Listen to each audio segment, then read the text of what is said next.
It's all gone now, and I am alone. I keep thinking about that blue rose, and I have to come clean. I'm reminded of old drama that cropped up around that time.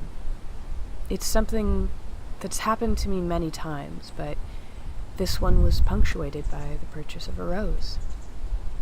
Just after I made the purchase and asked around about the meaning, I put it in a vase in the sun above my entryway and promptly forgot about it. A few weeks later, I got a long text that started with the laughable phrase, "I'm going to keep this short." I'll back this up a little. I used to be part of a choreography team, and one of the people on that team used to be a lover of mine, but quickly realized he couldn't handle polyamory. I asked him if he could handle me still being around, and he said he could. I believed him. Right up to this text. It claimed I had been unprofessional in bringing a lover of mine to a class that was open to the public. He also claimed that I had been distracting to the rest of the class by being intimate. More context. I had given this lover light pecks on the lips. No one took me aside and asked me to stop, and as far as I could tell, no one but him was paying attention to us. And even then, he wasn't paying attention for very long, seeing as he stormed out 10 minutes into an hour-and-a-half long class. I read through this long accusatory text that listed the names of several members of the team as if they had agreed with his decision to force me out.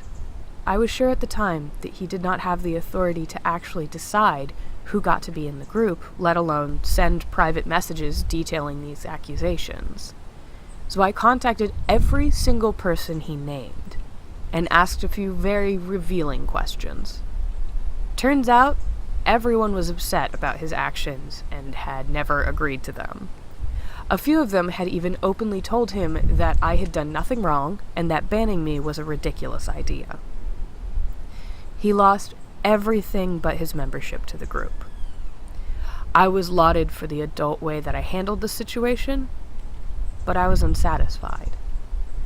I had asked for a consequence, and for a while, I trusted that they would dole out one eventually. But a year went by, and nothing. He continued to act hostile towards me, and even though I pointed it out, the group did nothing. Eventually, he fell on his own sword trying to do a similar trick to someone else.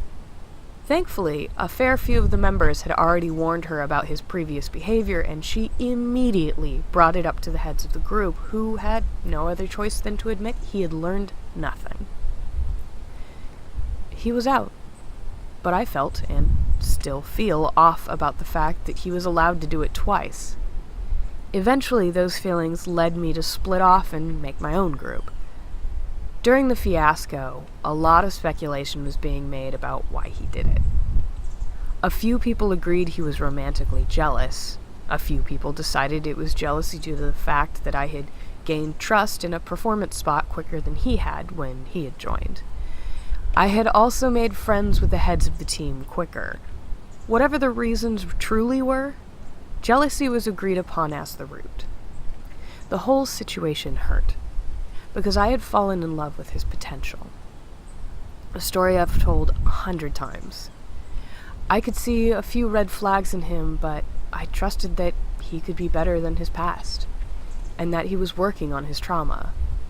But it was clear that I was in love with what he could have been, not with who he was. I couldn't have the version of him I fell in love with because it didn't exist. I was in love with a ghost, and in that I felt guilty. It's so strange that I keep thinking about this given the circumstances I'm in. But maybe it's because I yearn for the time to care about this petty bullshit. It makes sense. I'd like my worries to be simpler. You know what I hate the most about it all? I still hope he's out there. I still hope he's alive and okay. Even though that means he's probably playing the same games with someone else, and in these times, that can mean life or death. I hope people aren't putting up with his shit, and he's learned something. That's the only thing that could possibly make this worth it.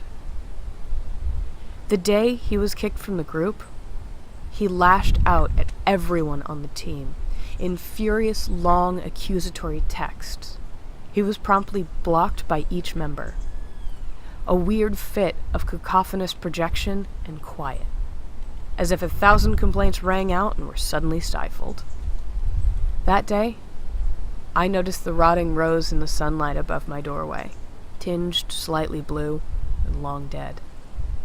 A symbol of the unattainable love of the ghost of the man that never was.